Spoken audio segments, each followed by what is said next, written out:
جس ملک کے وزیر اعظم اگر وہ باہر ممالک میں ہوتے ہیں تو وہاں پر اپنے منہ پہ ہاتھ رکھ کر کہتے ہیں کہ کس طرح وہ کرپٹ حکمرانوں کو اکارڈنگ ٹو ہم جو کرپٹ ہیں، جن کی ابھی کرپشن پروو ہونا باقی ہے، ان کا کیسے اے سی اتاریں گے، کیسے ٹی وی اتاریں گے، کیسے ان کو لوٹ کھسوٹ کے وہ جس طرح ملک سے پیسہ باہر لے کے گئے ہیں واپس ان سے نکالیں گے۔ وہی پرائم منسٹر جب بیٹھ کر ملک کو جنہوں نے $100 ارب کا نقصان دیا ہے، 70,000 شہید ہوئے ہیں لوگ، پاکستانی عوام، جن ماؤں نے اپنے بچے کھوئے ہیں، آرمی پبلک اسکول کا قصہ ہو، قصہ خوانی بازار کا قصہ ہو، تمام تر جو اٹیکس ہوئے ہیں اوور دی ایئرز جو تحریک طالبان پاکستان نے کیے ہیں، اس کے لیے عام معافی کا اعلان کیا ہے وزیر اعظم پاکستان نے۔ سوال یہ ہے کہ کیا وزیر اعظم پاکستان نے کس بنیاد پر یہ بات کی ہے؟ کیا یہ انہوں نے از خود فیصلہ کر لیا ہے؟ جو ہم نے ضرب عضب کیا، راہ راست آپریشنز کیے، جو ہم نے شہادتیں دیں، جو ہمارے فوجیوں نے شہادتیں دیں، اور یاد کرا دوں آپ کو کہ باجوہ صاحب جو ہمارے چیف آف آرمی اسٹاف ہیں، انہوں نے 6 ستمبر کو جو شہداء کا دن تھا اس پہ بھی انہوں نے یہ بات بار بار یقین دہانی کرائی کہ ہمارے شہیدوں کی جانیں رائے گاہ نہیں جائیں گی، اور آج ہماری جو جانیں ہیں کس طرح رائے گاہ جا رہی ہیں، کیسے ان کو معاف کر دیا جاتا ہے۔ یہ وہی وزیر اعظم ہیں جو کرپٹ حکمرانوں اور اکارڈنگ ٹو ہم جو کرپٹ ہیں، نہ کہ وہ جو کرپٹ چوز ہو گئے ہیں یا اپروو ہو گئے ہیں، ان کے خلاف ان کے ساتھ بیٹھ کے عوامی مفاد میں بات بھی نہیں کر سکتے، وہ معاف کر سکتے ہیں۔ کیا وہ ماں معاف کر سکتی ہے جس نے اپنے بچے کو آخری دفعہ اسکول بھیجا اور پھر نہیں دیکھا؟ کیا وہ ماں معاف کر سکتی ہے جو آج تک ایک زندہ لاش بنی ہے؟ کیا وہ لواحقین جنہوں نے اپنی بہنیں، اپنے بھائی، اپنے بچے، اپنے خاندان والے کھوئے ہیں، کیا وہ معاف کر سکتے ہیں؟ کیا خان صاحب اتنا بھی نہیں کر سکتے تھے؟ عوام سے تو نہیں پوچھ سکتے، لیکن عوامی نمائندوں کو تو اپنے ساتھ کانفیڈنس میں لے کے یہ بات کر سکتے تھے، لیکن خان صاحب ظاہر ہے اپنی مرضی پر چلتے ہیں اور ان کا دل بہت بڑا ہے۔ کیا کہا انہوں نے ترکی ٹیلی ویژن چینل میں، ذرا سنیے۔ Negotiation or talks underway between Pakistan and the Tehreek-e-Taliban Pakistan or some groups of the TTP to lay down their arms. Yes, and then we forgive them and they become normal citizens. This is quite a revelation, Prime Minister Imran Khan. So you are expecting some sort of agreement or some sort of deal to come out or emerge between the TTP and the government of Pakistan? Yes, I repeat, I do not believe in military solutions. I'm anti-military solutions. So I always believe that, as a politician, political dialogue is the way ahead, which I always believed was the case in Afghanistan. So why is the TTP attacking Pakistani security forces if they're talking to you and trying to reach a negotiated settlement? I think that was just a spate of attacks, but we are talking. We might not reach some sort of a conclusion in the end, a settlement, but we are talking. We are talking, اور جو speed of attacks کا ذکر کر رہے ہیں خان صاحب، ان کی اطلاع کے لیے عرض ہے کہ طالبان کے مطابق یہ جو اٹیکس کا نمبر ہے وہ ہے 37، یعنی کہ 37 اٹیکس وہ کر چکے ہیں، اور خان صاحب کے نزدیک یہ کوئی بات ہی نہیں ہے، اور it's just a spate of attacks, اور معاف تو وہ کر دیتے ہیں لیکن معاف اپوزیشن کو نہیں کریں گے، ان کے ساتھ بیٹھ کر بات نہیں کریں گے۔ اور اگر اپوزیشن کی بات کریں تو اپوزیشن کا تو خود بھی ایک جارحانہ انداز اپناتی ہے، اس کے بعد کچھ مہینے بعد مفاہمت کی بات کرتی ہے۔ اپوزیشن کیا چاہتی ہے اور پرائم منسٹر آف پاکستان کیا کرنے جا رہے ہیں، ہم پوچھیں گے سابق prime minister of Pakistan Khaqan Abbasi صاحب سے۔ ان تمام سوالوں کے جواب اس بریک کے بعد۔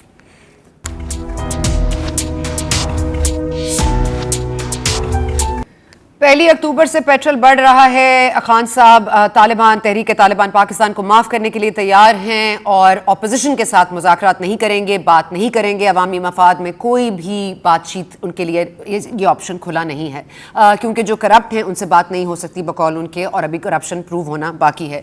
ہم اس وقت بات کریں گے سابق وزیر اعظم خاقان عباسی صاحب سے، سینئر وائس پریزیڈنٹ ہیں مسلم لیگ نواز کے، سیکرٹری جنرل ہیں پاکستان ڈیموکریٹک موومنٹ کے، اور سب سے امپورٹنٹ منسٹر آف پیٹرولیم بھی رہ چکے ہیں 2013 سے 2017 تک۔ خاقان عباسی صاحب، بہت آپ کا شکریہ، آپ نے جوائن کیا۔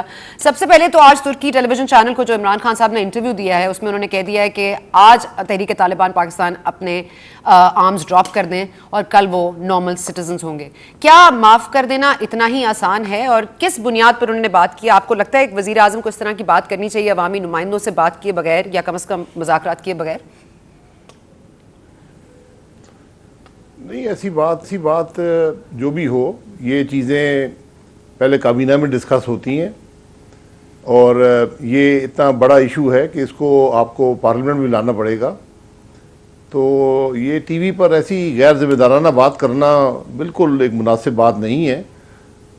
جو کچھ بھی فارن پالیسی کے حوالے سے یا ایسے معاملات میں ہوتا ہے اس کو ایک کانفیڈینشیلٹی کے تحت رکھا جاتا ہے، اور جب پوری طرح بات ہو جائے یا جو بھی آپ کی پالیسی ہو اس کو آپ پارلیمنٹ میں لا کر کابینہ میں سے پہلے ڈسکس کر کے پھر اس کے پر بات کی جاتی ہے. لیکن یہ ایک وتیرہ سا بن گیا ہے حکومت کا کہ بات پہلے کرتے ہیں اور سوچتے بعد میں ہیں. اور خاقان صاحب یہ کہہ رہے ہیں وہ کہ انہوں نے پوچھا، جو ترکی ٹیلی ویژن چینل کے اینکر تھے انہوں نے پوچھا ابھی بار بار کہ اگر آپ لوگ بات چیت کر رہے ہیں تو وہ آپ پہ اٹیکس مسلسل کیوں کر رہے ہیں، اور اگر طالبان کی ہم بیان دیکھ لیں تو 37 اٹیکس انہوں نے کیے ہیں ستمبر کے مہینے میں صرف. تو آپ کیا سمجھتے ہیں یہ صرف اسپیٹ آف اٹیکس ہے یا آپ سمجھتے ہیں کہ ہماری یا تو بات چیت میں کوئی اثر نہیں ہے؟ آپ کیا کہیے گا؟ جی ہماری بدقسمتی سے جو خارجہ پالیسی یہی رہی ہے کہ ہم کہتے کچھ ہیں، دوسرا ملک کچھ اور کہتا ہے. پہلے ہم نے کہا ایبسولوٹلی ناٹ، امریکہ نے کہا ہم نے آپ سے اڈے مانگے ہی نہیں ہیں، اور پھر یہ جو ٹیلی فون کا قصہ شروع ہو گیا. اب طالبان کچھ اور کہہ رہے ہیں، پاکستانی گورنمنٹ کچھ اور کہتی ہے. تو بڑا کنفیوژن نظر آ رہا ہے حکومت کی پالیسیز میں بھی، اور خاص طور پر جس طرح افغانستان کے معاملے کو ڈیل کیا جا رہا ہے کہ ہمیں وہاں پر بڑی سوچ سمجھ کر. جی سر، مگر کنفیوژن اس بات پر تو نہیں ہے کہ پیٹرول پرائسز بڑھائی جائیں؟ میں نے کہا کنفیوژن اس بات پر بالکل نہیں ہے کہ پیٹرول کی پرائسز بڑھائی جائیں. آپ نے بھی پیٹرولیم منسٹری میں سرو کیا. سر آپ بتا دیجیے گا کہ مجھے یاد ہے ایک انٹرویو میں آپ نے مجھ سے کہا بھی تھا کہ پیٹرولیم منسٹری سب سے زیادہ کرپٹ ہو سکتی ہے، یا کرپشن کے چانسز یا روم زیادہ ہوتا ہے اس میں. لیکن آپ نے مجھے خود کہا تھا کہ نواز شریف صاحب نے کبھی آپ سے کوئی بات نہیں کی. تو سر ہمارے مطابق تو ہمارے صادق اور امین پرائم منسٹر ہیں، تو ان کے دور میں پیٹرول کی پرائسز اس طرح سے بڑھنا، اور وہ کہہ رہے ہیں کہ عالمی منڈی میں بڑھی ہیں اس لیے بڑھ گئی ہیں، اور ساؤتھ ایشیا میں ہم سب سے سستا تیل بیچ رہے ہیں، آپ اس سے اگری کریں گے سر؟ اور یہ کیا وجہ ہے کہ پیٹرول پرائسز مسلسل اوپر جا رہی ہیں؟ دیکھیں ہمارے وزیر اعظم کو تو دعویٰ ہے صادق اور امین ہونے کا، لیکن ان کی کابینہ کا یہ دعویٰ نہیں ہے. کابینہ کا آج ہر وزیر جو ہے وہ کرپشن میں ملوث ہے، اور منہ کھول کر پیسے مانگتے ہیں لوگوں سے. جتنی کرپٹ یہ حکومت ہے پاکستان کی تاریخ میں نہیں آئی. بہرحال وہ بات اپنی جگہ پر ہے، لیکن جب کرپشن اور انکمپیٹنس اکٹھی ہو جائے، یعنی جو نالائکی ہے اکٹھی ہو جائے، تو پھر وہی حال ہوتا ہے جو آج پاکستان کا ہے. پیٹرولیم منسٹری میں نے حساب لگایا ہے کہ 15 سے 20 ارب ڈالر کا نقصان یہ منسٹری پچھلے 3 سال میں اپنی کرپشن کہیں یا انکمپیٹنس کہیں، میں دونوں کہوں گا، اس کی وجہ سے اس نے ملک کی حالت کی ہے. 15 سے 20 ارب ڈالر کیش نقصان اس ملک کا پیٹرولیم منسٹری نے کیا ہے، اور اس کی کوئی وزیر میں وزیر تبدیل ہو رہا ہے لیکن آج تک کو یہ پتہ نہیں چلا کہ اس کی وجوہات کیا ہیں. اسی طرح سینکڑوں ارب کا روپے کا نقصان جو ہے وہ پاور منسٹری کر چکی ہے. سرکولر ڈیٹ ڈبل سے اوپر چلا گیا ہے، کوئی پوچھنے والا نہیں ہے. پیٹرول کی پرائس مسلسل بڑھتی جا رہی ہے. اس کی وجوہات کیا ہیں حکومت بتانے سے قاصر ہے. لیکن آپ سمجھتے ہیں کہ کرپشن یہ بڑی عجیب صورتحال ہے. جب ہمارے زمانے میں جی بالکل اس میں کرپشن کے بغیر اتنی اگر نالائکی ہے تو پھر حکومت چھوڑ دینی چاہیے. اگر آپ کرپٹ نہیں اور پھر بھی آپ سے ملک کے معاملات نہیں سنبھل رہے، پھر آپ کو حکومت چھوڑ دیں تو بہتر ہوگا. اس ملک کے عوام پر آپ کو بڑا احسان ہوگا، کیونکہ جب ہمارے زمانے میں 83 ڈالر کا برینڈ تھا تو میرا خیال پیٹرول کی قیمت بھی تقریباً 85 روپے 90 روپے کے لگ بھگ تھی. تو آج یہ 130 روپے کے لگ بھگ چلی گئی ہے. اس کی بات سمجھانے سے قاصر ہیں. وہ کہیں گے جی کہ روپیہ کمزور ہو گیا ہے، تو روپیہ میں نے تو کمزور نہیں کیا، اسی حکومت کی پالیسی نے کمزور کیا ہے، اور اس کی قیمت پاکستان کے عوام ادا کر رہے ہیں. یہ بدقسمتی ہے ملک کی کہ جب 120 ڈالر کا بھی برینڈ تھا اس وقت بھی پاکستان میں پیٹرول کی قیمت 110-120 روپے کے قریب رہی تھی. آج برینڈ بہت کم ہے اس سے، اور پھر بھی قیمت بڑھتی جا رہی ہے، اور کوئی اینڈ ان سائٹ نہیں ہے.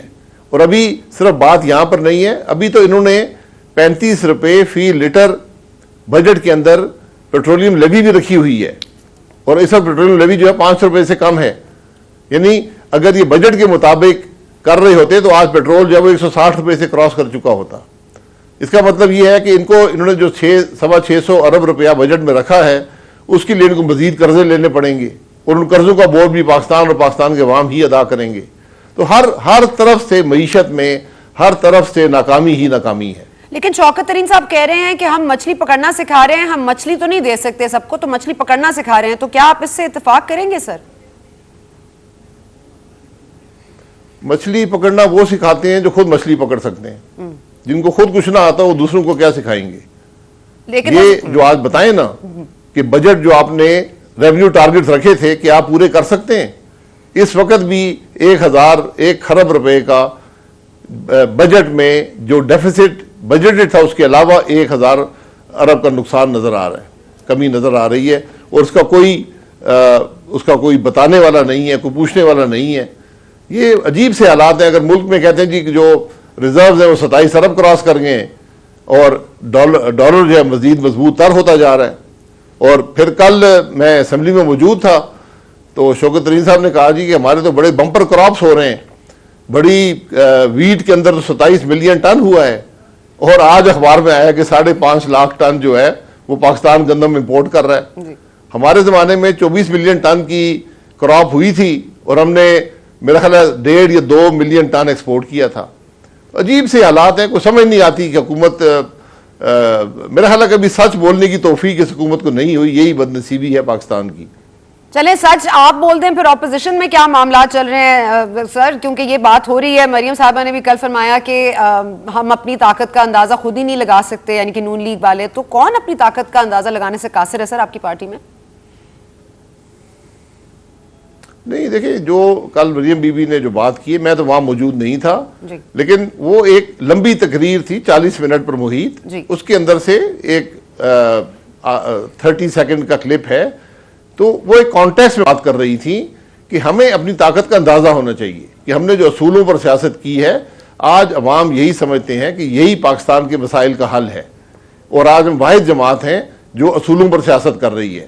تو ہمیں اپنی اس طاقت کا اندازہ ہونا چاہیے, اور ہمیں اسی بیانیے پر رہنا چاہیے کہ ملک میں آئین کی بالادستی ہو, ادارے آئین کے اندر رہ کر کام کریں, یہی پاکستان کے مسائل کا حل ہے. تو وہ مسلم لیگ نون کے حوالے سے اس پیرائے میں بات کر رہی تھیں. جی ٹھیک ہے, لیکن یہ جو اداروں کا تعین ہے اور ان کے جو دائرہ کار میں انہوں نے کام کرنا ہے سر, یہ تو 72 سال میں نہیں ہوا. ہمارے ہاں تو یہ پاکستان میں روایت ہی نہیں رکھی گئی, اور اس کے اوپر ہم نے بینڈ اوور کیا ہے اور ہر بار یہ ہونے دیا ہے. تو اب کیا فرق ہے کہ اگر آپ لوگ کہیں گے کہ ہم تیار ہیں مفاہمت کے لیے بھی, اور مزاحمت کرنی پڑی تو ہم اس کے لیے بھی تیار ہیں, لیکن ظاہر ہے کہ پارٹی میں آپ کے دیگر لوگ ایسے ہیں جو نہیں یہ بوجھ برداشت کر پائیں گے. یہ بات تو پھر شیخ رشید صاحب کی سچ ہو گئی کہ میم, شون, چین, نون سب علیحدہ ہو جائیں گے. دیکھیں, میں وزراء کو اپنے کام سے مطلب رکھنا چاہیے. میں ان وزراء کا بڑا مشکور ہوں جو روز اپوزیشن کے بارے میں سوچتے رہتے ہیں اور اس کے بارے میں ان کو تشویش رہتی ہے. ان کا میں مشکور ہوں, لیکن حقیقت یہ ہے کہ مسلم لیگ نون کا بیانیہ بڑا واضح ہے, اور وہ آئین کا بیانیہ ہے کہ آئین کی بالادستی ہو, الیکشن چوری نہ ہو, ادارے اپنی آئینی حدود میں رہیں. اس کے علاوہ ملک کا حل کوئی نہیں ہے. تو آج مسلم لیگ اسی پلیٹ فارم پر کھڑی ہے, اور اس کو آپ مزاحمت سمجھ لیں یا مفاہمت سمجھ لیں, حقیقت یہ ہے کہ آج آئین کے علاوہ پاکستان کے لیے کوئی راستہ نہیں ہے. اگر ہم نے ماضی میں جو غلطیاں کی ہیں ان سے ہمیں سبق حاصل کرنا چاہیے تھا. آج اپنے حالات کو دیکھنا چاہیے کہ ہم کہاں پر کھڑے ہیں, دنیا کہاں پر کھڑی ہے, اور جن ملکوں نے آئین کا راستہ پکڑا ہے, جمہوریت کا راستہ پکڑا ہے, وہ کہاں پر پہنچ گئے ہیں. تو یہی ہمارے لیے سبق کافی ہے کہ آج بدقسمتی سے ہمارا جو مقام تھا ہم اس سے بہت پیچھے ہیں, اور اس کی واحد وجہ آئین سے انحراف ہے. تو کیا آپ کو لگتا ہے مزاحمت سے وہ نتیجہ نکل سکتا ہے جو مفاہمت سے نکلنا ہے, یا مفاہمت کی جو بات کر رہے ہیں آپ کی پارٹی میں؟ کیونکہ آپ دیکھیں نا, آپ اصولوں کی بات کریں, اصولوں کی سیاست کی بات کریں, لیکن آپ کے اپنے اصول جو پارٹی میں ہیں سر, معذرت کے ساتھ, لیکن جاوید لطیف صاحب کو شو کاز نوٹس جاتا ہے کیونکہ وہ نواز شریف کے بیانیے پر اٹکے ہوئے ہیں یا انہوں نے کسی کا نام لے لیا. لیکن رانا تنویر صاحب نے اوپنلی آپ کو کرٹیسائز کیا ہے, اوپنلی آپ کا نام لے کر آپ کو کہا ہے, آپ کے بارے میں بات بھی کی ہے, آپ کی گفتگو کے بارے میں بات کی ہے, اس پہ بھی رد عمل دیا ہے. تو ان کو تو کوئی شو کاز نوٹس نہیں کیا سر؟ نہیں, یہ ہماری ایک جمہوری پارٹی ہے, ہر شخص کو اپنی رائے کے اظہار کا حق ہے, جو بات وہ کرنا چاہیں وہ کر سکتے ہیں, لیکن جو جماعت کا بیانیہ ہے وہ آئین کا بیانیہ ہے. میں نہیں سمجھتا کوئی شخص بھی اس سے اختلاف کر سکتا ہے. اس بیانیے کے اظہار کا طریقہ ہر شخص کا مختلف ہو سکتا ہے, لیکن میں اس معاملے مجھے کوئی دو رائے نہیں ہے کہ پارٹی کے اندر اس معاملے پر کوئی اختلاف ہے. اختلاف رائے ضرور رہتا ہے, لیکن جب ایک بیانیے پر ساری پارٹی متفق ہو بلکہ پورا پاکستان متفق ہو تو پھر اس میں کوئی دو رائے نہیں رہتی, پھر بات ختم ہو جاتی ہے. پھر آگے دیکھنے کی ضرورت ہے کہ اس بیانیے پر کیسے چلا جائے اور ملک کے معاملات کیسے حل کیے جائیں. سر بیانیہ تو ایک پوزیشن ہے نا جو آپ کی پارٹی نے اس وقت لی بھی ہے, اور یہ پوزیشن انہوں نے بار بار کوشش کی ہے نواز شریف صاحب نے اوور دی ایئرز جب بھی وہ پرائم منسٹر بنے ہیں کہ وہ پوزیشن کو مستحکم کریں, لیکن پھر ڈان لیگز جیسی چیزیں, تمام تر الزامات آپ کے سامنے ہیں. پرویز رشید صاحب کو بھی منسٹری سے ہٹا دیا جاتا ہے. تو مطلب یہ پورا پاسٹ ہمارے سامنے ہے کہ آپ جو بات کر رہے ہیں وہ حقیقت میں ممکن ہی نہیں ہے. اور بات کس سے کیجیے گا, مفاہمت کس سے کرنا چاہتے ہیں؟ اور یہ بیانیے کی جو بات کرتے ہیں یہ نواز شریف صاحب کا بیانیہ ہے یا شہباز شریف صاحب کا بیانیہ ہے؟ یہ پارٹی کس کی ہے سر, اور ووٹ کس کا ہے؟ دیکھیں یہ نہ یہاں مفاہمت کا بیانیہ ہے نہ مزاحمت کا بیانیہ ہے. بیانیہ آئین کا ہے اور اس کے علاوہ کوئی راستہ نہیں ہے. ماضی میں بالکل ہمیشہ کوشش جاری رہی ہے, یہ آسان راستہ نہیں ہے. جس ملک میں لمبے عرصے تک ماشاء اللہ حکومتیں نہیں ہوں, غیر جمہوری حکومتیں نہیں ہوں, وہاں بہت سی روایات غیر آئینی طور پہ قائم ہو جاتی ہیں. ان کو ختم کرنے کی ضرورت ہوتی ہے اور یہ ایک پروسیس ہے.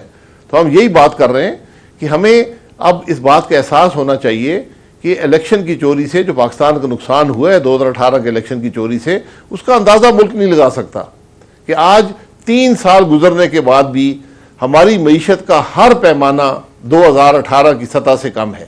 یہ معمولی بات نہیں ہے. یعنی ہم نے اس ملک کے 3 سال مکمل طور پر ضائع کر دیے اور اتنا نقصان کر دیا کہ ہمیں 2018 کی سطح پر پہنچنے کے لیے شاید مزید 5 سال درکار ہوں. یہ معمولی چیزیں نہیں ہیں. تو ہمیں اب احساس کرنا ہوگا کہ ہمیں اپنے گھر کو درست کرنا ہے. نہ ہمیں باہر سے کوئی خطرہ ہے, نہ ہمیں کسی کی دشمنی سے کوئی خطرہ ہے.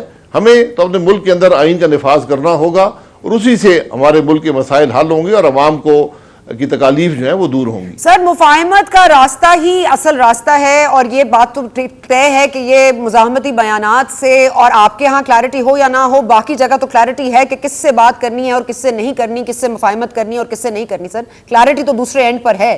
آپ یہ بتا دیجیے گا کہ یہ جو کلیئرٹی آپ کے اینڈ پر مسنگ ہے اس کو کیسے ختم کیجیے گا اور کیا کیجیے گا آگے, کہ یہ نواز شریف صاحب کا جو بیانیہ ہے وہ ووٹ لائے گا یا شہباز شریف صاحب کا بیانیہ ہے وہ ووٹ لائے گا؟ نہ کوئی بیانیہ نواز شریف صاحب کا ہے نہ شہباز شریف صاحب کا ہے. پاکستان مسلم لیگ نون کا بیانیہ ہے اور آئین کی بالادستی کا بیانیہ ہے. اس کو آپ مفاہمت سمجھ لیں یا مزاحمت سمجھ لیں, بیانیہ یہی ہے. اس کے اظہار کا طریقہ میں نے کہا فرق ہو سکتا ہے.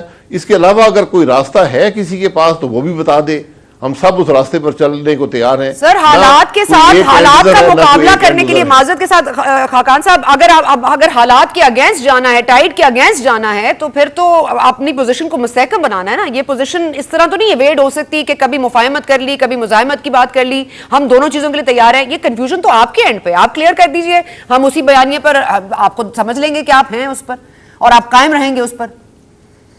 جی میں نے بتا دیا ہے کہ آئین کا بیانیہ ہے اور کوئی بیانیہ نہیں ہے پاکستان مسلم لیگ نون کے اندر. آئین کا دفاع کرنے کا ہم نے حلف اٹھایا ہوا ہے.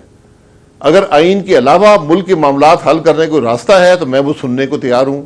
اور سر آئین میں شکیں آ جائیں اور آئین میں امینڈمنٹس ہو جائیں تو وہ اگر 2/3 اکثریت سے منظور ہو جائیں تو وہ بھی آئین کی بات ہی ہوئی نا.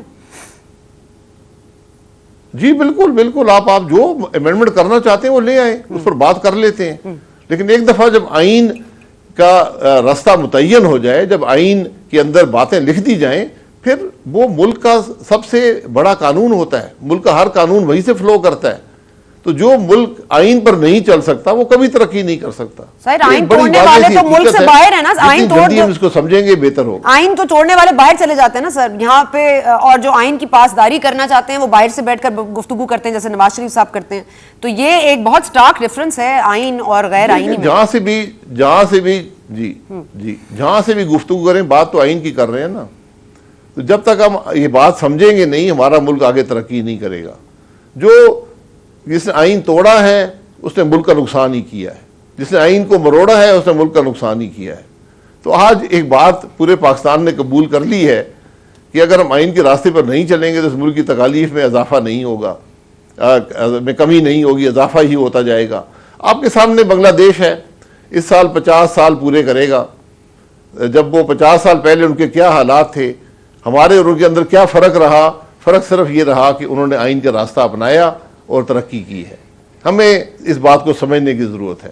ٹھیک ہے, آئین پر کیسے چلائیں گے یہ دیکھنا باقی ہے. بہت شکریہ آپ کا خاقان عباسی صاحب نے وقت نکالا ہمارے لیے. لیں گے ایک وقفہ. آپ نے گفتگو سنی خاقان عباسی صاحب کی petrol prices per. Is very clear کہ یہ جو 15 سے 20 ارب ڈالر کا خسارہ ہو رہا ہے اور یہ جو پیٹرولیم منسٹری میں نقصان ہوا ہے یہ یا تو نااہلی ہے یا یہ کرپشن ہے, اور اگر نااہلی ہے تو گھر چلے جائیں اور کرپشن ہے تو اس کو پھر بتائیں کہ کیا ہے.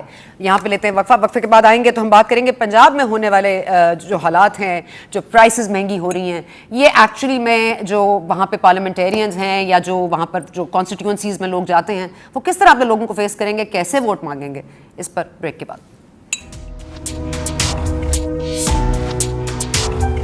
کووڈ تھما نہیں تھا تو ڈینگی نے سر اٹھا لیا ہے. پنجاب میں ایک نیا بحران ہے اور وہ ہے کہ ڈینگی کے مریضوں کے ساتھ کیا کیا جائے, کس طرح سے ٹریٹ کیا جائے. اب ایک کے اوپر قابو پاتے ہیں بیماری پہ تو دوسری آ جاتی ہے, اور ظاہر ہے بیماری تو کوئی پولیٹیشین نہیں لاتا لیکن لڑنا تو پولیٹیشینس کو پڑتا ہے.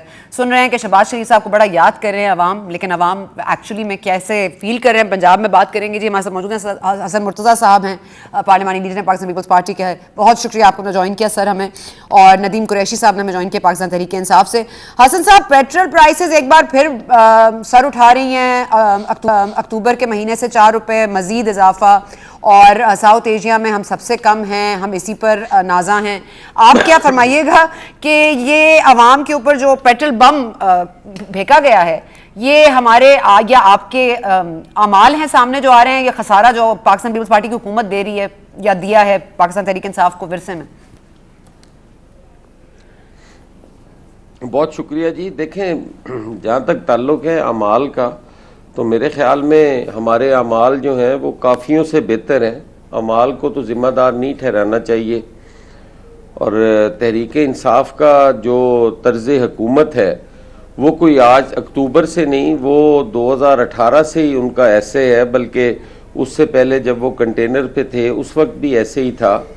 اور وہ جو بات اسمبلی میں اور کنٹینر پہ کرتے تھے کہ ہم پیٹرول جو ہے, اسد عمر صاحب کے الفاظ شاید آپ کو بھی یاد ہوں کہ ہم پیٹرول 40 روپے کا لیٹر دیں گے, اور ایک ایک انگلی پکڑ پکڑ کر کہتے تھے کہ جی اتنا ٹیکس, فلاں ٹیکس, اتنا یہ ٹیکس, اتنا یہ ٹیکس, پیٹرول اتنے کا اور ٹیکسز ملا کے اتنے کا, تو ہم اس کو ٹھیک کر لیں گے. لیکن جیسے ہی حکومت میں آئے ان تمام چیزوں کو بالائے طاق رکھا, اور بالکل جو ان کا ایک نیا نیریٹو انہوں نے بلڈ کیا جی کہ پچھلے چور ہیں, پچھلے ڈاکو ہیں, اس کی وجہ سے ہم قیمت بڑھا رہے ہیں, اس کی وجہ سے لا اینڈ آرڈر خراب ہے, اس کی وجہ سے خارجہ پالیسی خراب ہے, اس کی وجہ سے داخلہ پالیسی خراب ہے. تمام تر ذمہ داری آج 3 سال کے بعد بھی وہ پچھلوں پر ہی ڈال رہے ہیں. میں یہ سمجھتا ہوں کہ یہ ایک سازش ہے سوچی سمجھی کہ پارلیمنٹ کو, اسمبلیز کو, عوامی نمائندگان کو اتنا ایک بے توقیر اور بے حیثیت کر دیا جائے کہ لوگ جو ہیں وہ کسی اور طرف دیکھنا شروع ہو جائیں. اس طرز حکومت کا, اس نظام حکومت کو کسی اور زاویے سے اس ملک میں نافذ کیا جائے, جس پر تمام پولیٹیکل ورکرز, تمام سیاسی قیادتیں جو ہیں وہ بڑی تشویش میں ہیں اس وقت, اور وہ سوچ رہے ہیں کہ یہ کر کیا رہے ہیں, کس کے ایجنڈے پر آئے ہوئے ہیں. ہر 15 دن کے بعد ایک نیا منی بجٹ آتا ہے. پیٹرولیم مصنوعات کی قیمتیں 15 دن کی بنیاد پہ بڑھ رہی ہیں. ایل پی جی کی قیمت آج سے 18 مہینے پہلے 80 روپے کے جی تھی, آج وہ 204 روپے یا 3 روپے کی ہو چکی ہے. آپ سوئی گیس کو دیکھ لیں, آپ سر عالمی منڈی میں تیل بڑھ رہا ہے نا, آپ کو دیکھ لیں. میں نے کہا حسن صاحب عالمی منڈی میں جب ہماری حکومت تھی 2008 میں, اس وقت $148 فی بیرل تھا, آج $70 فی بیرل ہے. کس طرح بڑھائی جا رہے ہیں آپ دیکھیں نا. اس وقت 4 روپے کا یونٹ بجلی تھا, آج 25 سے 30 روپے یونٹ جو ہے وہ بجلی کا ہے. یہ ساری چیزیں آپ کے سامنے ہیں, اور پھر یہ کہہ دینا جی کہ پوری دنیا میں بڑھ رہے ہیں. ان کی پر کیپیٹا انکم بھی تو دیکھیں نا ان کی کتنی ہے, ہماری کتنی ہے. وہ $8.5 $10 پر آر وہ لے رہے ہیں مزدوری. حسن صاحب لیکن آپ دیکھیں عوام کا کتنا خیال ہے. نہیں حسن صاحب غلط بات کر رہے ہیں آپ. 20 دن نہیں, لیکن دیکھیں خان صاحب کو کتنی سمری گئی تھی کہ زیادہ بڑھائیں پیٹرول, اور انہوں نے کم بڑھایا کیونکہ ان کی عوام کو بہت فکر ہے, ان کو عوام کی. تو یہ آپ ان کو کریڈٹ تو دینا کہ یہ زیادہ بھی بڑھ سکتا تھا. سنا میں تو انہیں ہر چیز کا کریڈٹ دیتا ہوں. ایک دفعہ وہ بھی تھی جب انہوں نے کوئی 10 روپے بڑھایا تھا ایک دفعہ, تو اس وقت سمری 4 روپے کی گئی ہوئی تھی, انہوں نے 10 روپے بڑھا دیا تھا. یہ بھی اسی حکومت کا کرنا ہے. اور سمری جتنی بھی جائے, سمری بھیجنے والے ٹیکنوکریٹس ہوتے ہیں, سمری بھیجنے والے عوامی نمائندے نہیں ہوتے. عوامی نمائندوں کا یہ کام ہے کہ وہ عوام کو ریلیف دیں, عوام کو آکسیجن مہیا کرے. لوگ جو ہیں اس وقت گھٹن اور جبر کا شکار ہیں, لوگوں 5-5 آپ تھوڑا سا ریلیف آپ بھی دینا, آپ بھی کوشش کریں ریلیف دینے کی عوام کو. ٹھیک ہے, میں ندیم قریشی صاحب کے پاس چلوں. ندیم قریشی صاحب, یہ خاقان عباسی صاحب ہمارے ساتھ تھے بریک سے پہلے, انہوں نے بھی یہ فرمایا کہ 15 سے 20 ارب ڈالر اٹھایا ہے پیٹرولیم منسٹری نے. آپ یہ بتا دیجئے کہ یہ نااہلی کہیے گا آپ کی حکومت کی, یا آپ سمجھتے ہیں کرپشن ہوئی ہے کیا؟ اتنے سارے آپ کی منسٹری میں لوگ چینج ہوتے ہیں, پیٹرول پرائسز مسلسل اوپر جا رہی ہیں, اور ہم اسی میں خوش ہیں کہ جی ہماری انڈیا سے تو پیچھے ہے قیمت. بسم اللہ الرحمن الرحیم. دیکھیں سنا, میں ذاتی طور پہ سمجھتا ہوں جب تک ہم انٹرنیشنل قیمتوں کے ساتھ چیزوں کا تقابل نہیں کریں گے, کمپیریزن نہیں کریں گے, ہم کسی ایک اچھی رائے پر نہیں پہنچ سکتے. ہمیں اس وقت اس سارے ماحول میں نیشنل ڈائیلاگ کی ضرورت ہے, لیکن پاکستان کی اپوزیشن نے تو ہمیشہ بی جمالوں کا رول پلے کیا, اور پچھلے 3 سال میں دیکھ لیں کون سا ایسا نیشنل ایجنڈا ہے جس پر انہوں نے تجویز دی ہے.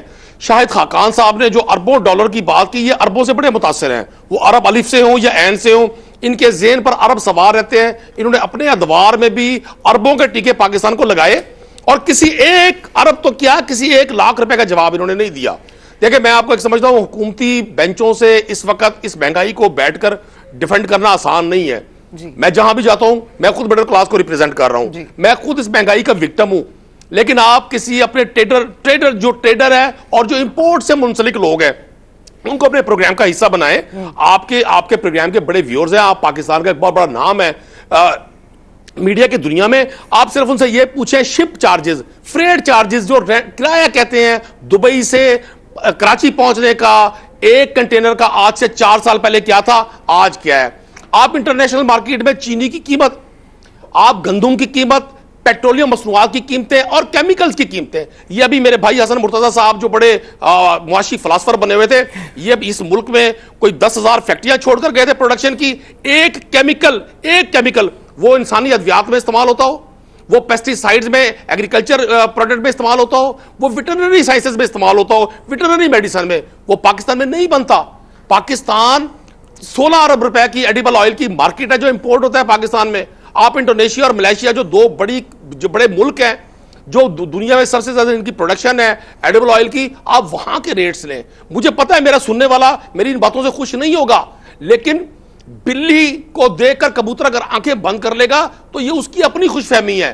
میں ذاتی طور پہ سمجھتا ہوں یہ جو ہمارے اپوزیشن سر, لیکن آپ لوگوں کا ہمیشہ یہ دیر کر دیتا ہوں والا جو معاملہ ہے نا سر, IMF کے پاس گئے لیکن کچھ وقت کے بعد LNG کی پرائسز کے اوپر بات کرنی تھی, LNG منگوانی تھی, اس کا آرڈر پلیس کیا تھوڑے عرصے بعد. آپ لوگوں کے ایسے آپ کے جو خصوصی نمائندے ہوتے ہیں وہ تو ایسے چینج ہوتے ہیں الگ الگ منسٹریوں کے, جیسے لوگ مطلب کبھی تھے ہی نہیں. کسی کے اوپر ذمہ داری تو عائد ہوگی نا. کہاں ہے آپ کے ڈاکٹر ظفر مرزا صاحب, کہاں ہے آپ کے زلفی بخاری صاحب, کہاں ہے آپ کے بابر صاحب, ندیم بابر صاحب. مطلب مجھے بتا دیجیے کس کے اوپر ذمہ داری جائے گی؟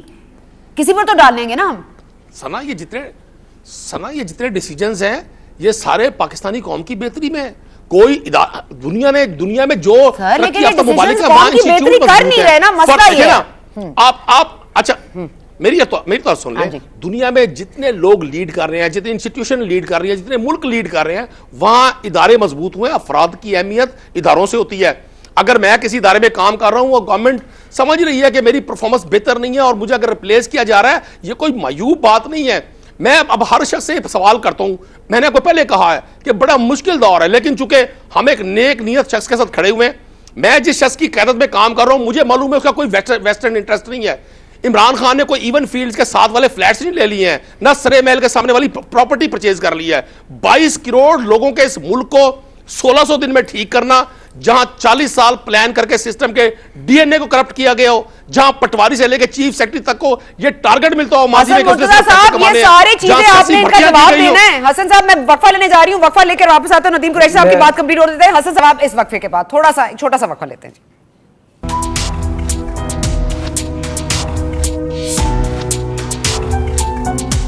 جی اینڈ ویلکم بیک ٹو گونج. ہمارے ساتھ موجود ہیں حسن مرتضیٰ صاحب پاکستان پیپلز پارٹی, ندیم قریشی صاحب پاکستان تحریک انصاف. آپ گفتگو سن رہے تھے, بریک پہ جانے سے پہلے ہم پیٹرول کی پرائسز پہ بات کر رہے ہیں, اور آف کورس بہت سارے اس میں جو ایریاز ہوتے ہیں اس میں ٹیکسز ہیں, اس میں قیمتیں ہیں جو ادا کرنی پڑتی ہیں. عالمی منڈی میں مسلسل تیل کی قیمتیں بڑھ رہی ہیں, ڈالر ہمارا مزید اوپر جا رہا ہے, روپیہ مستحکم نہیں ہے, اور یہ سارے وجوہات ہیں. حسن مرتضیٰ صاحب, آپ اگر جواب دینا چاہیں, جو ندیم قریشی صاحب نے پورا آپ کے خلاف ایک چارٹ شیٹ بنائی ہے. ایک تو آپ معاشی فلاسفر ہیں, یہ بھی بتا دیجیے گا کہ کتنے معاشی فلاسفر ہیں آپ, اور یہ کہ اب اس کا سولوشن کیا ہے, اب اس کو سولوشن کی طرف کیسے لے کے جائیں. اب تو جو ہو رہا ہے ملک کے ساتھ وہ ہو رہا ہے, آگے کیا کیجیے؟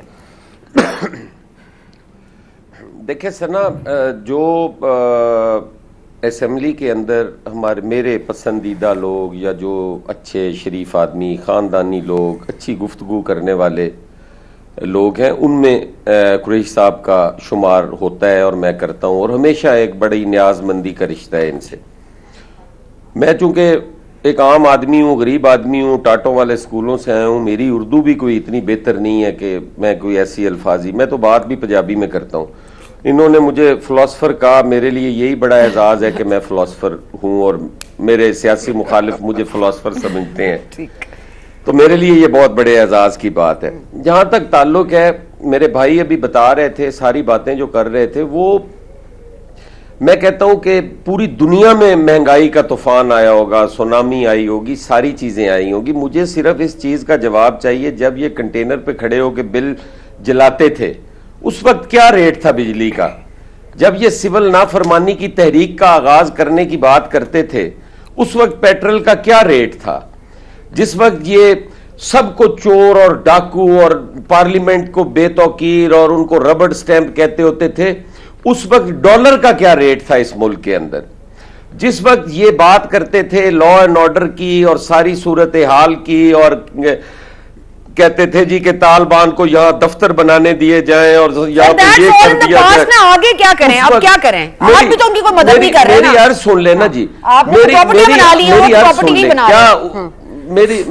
میری عرض تو سن لیں, میں پراپرٹی کی طرف بھی آ رہا ہوں. میری عرض سن لیں, اس وقت اس ملک کے اندر کیا 5 لوگ جو ہے وہ اپنے 5 بچوں کو لے کر باپ جو ہے وہ نہروں میں چھلانگے لگا کے خودکشیاں کر رہا تھا. اس وقت موٹر وے کے اوپر اور رنگ روڈ کے اوپر کیا خواتین کو اکیلے سفر کرنے کی اجازت نہیں تھی؟ یہ ساری چیزیں آپ, اور پراپرٹیز کے حوالے سے میں کہوں گا, کیا میں اب نام لوں, خان صاحب کی فیملی کہہ لیتا ہوں, میں نام آج بھی نہیں لیتا, میری زبان یہ زیب نہیں دیتی. کیا ان کی نیو جرسی میں اور دبئی میں پراپرٹیز نہیں ہیں؟ کیا ان کو ایمنسٹی نہیں دی عمران خان صاحب نے؟ کیا ان کے خلاف سپریم کورٹ نے ان کو پیسے جمع کرانے کا حکم نہیں دیا؟ کیا خان صاحب کی اولادیں جو ہیں وہ پاکستان میں موجود ہیں, یا آج بھی لندن میں بیٹھ کے وہ ان کی پرورش ہو رہی ہے؟ کون کر رہا ہے اور وہ پیسہ کہاں سے آ رہا ہے؟ خان صاحب نے تو ساری عمر اپنا کچن بھی نہیں چلایا. یہ میں گفتگو صرف اور صرف قریشی صاحب کی وجہ سے کر رہا ہوں, اور بڑے معذرت کے ساتھ میری بات سن لیں, میری بات سن لیں. میں آج یہ سمجھتا ہوں کہ اگر پیٹرولیم مصنوعات کی قیمتیں بڑھتی ہیں تو وہ پیسہ لندن میں جا رہا ہے, وہ پیسے, اسی پیسے سے جائیدادیں خریدی جا رہی ہیں دبئی کے اندر. جہاں تک بات ہے عمران خان صاحب کے مالی سہولت, سر وہ تو صادق اور امین ہے, خرید کون رہا ہے؟ خریدی ہیں سر. صادق اور امین کس نے کہہ دیا؟ یہ سرٹیفکیٹ تو نون لیگ کے لیے پھر رہی ہے کہ ہمیں انٹرنیشنل صادق اور امین کہہ دیا گیا ہے. آج یہ شہباز شریف کے کیس پر میں نے ساری علیمہ خان صاحبہ نے, ان کی جائیدادیں ہیں, اور خریدنے کا ذریعہ بھی سلائی مشین انہوں نے بتایا ہے. یہ ساری قوم جانتی ہے. دیکھیں بات یہ ہے, ہم بار بار یہ کہتے ہیں کہ اگر ملک کو صحیح ڈگر پہ چلانا ہے تو ساروں کو مل بیٹھنا ہوگا, مگر ان کی انا, ان کی ہٹ دھرمی, ان کی نالائکی, ان کی نااہلی انہیں کسی کے ساتھ بات کرنے کی توفیق ہی نہیں دے رہی. اچھا وہ آپ لوگ جو 6 ممبرز تھے, جو 6 ممبرز تھے وہ 7 ہو گئے. اب آپ لوگ کے 6 ممبرز میں کم از کم ایک اور اضافہ ہوا ہے پنجاب اسمبلی میں کہ نہیں ہوا؟ آپ لوگوں نے مدد کرنی تھی نون لیگ کو ٹاپل کرنے کی, ان کو, وہ تو آپ لوگ کر نہیں رہے. کیا ہوا وہ 30-35 لوگ جو آپ نے پکڑنے تھے؟ دیکھیں میں عرض کرتا ہوں, پنجاب اس وقت بالکل عذاب میں مبتلا ہے اور نون لیگ ان کی سہولت کار بنی ہوئی ہے. ان کی ایک لمحے میں چھٹی ہو سکتی ہے, ایک ہفتے میں یہ اچھا چلیں وقت کی کمی ہے ندیم صاحب, یہ نہ لگے میں نے ان کو جواب نہیں دیا موقع, ایک منٹ میں ان کو موقع دے دیں جواب دینے کا. جی ندیم صاحب فلور از آل یورز. جی دیکھیں سنا میں آپ کو ایک عرض کروں, ہمیں اس وقت جس صورتحال سے یہ ملک گزر رہا ہے اور جس صورتحال سے پوری انسانیت گزر رہی ہے, سیکنڈ ورلڈ وار کے بعد اتنی بڑی صورتحال, خوفناک صورتحال کا دنیا کو میں نے ایز اے ہسٹری کے ایک طالب علم کے میں نے ایسی سچویشن نہیں دیکھی تھی. ہونا یہ چاہیے کہ ہم اس قوم کو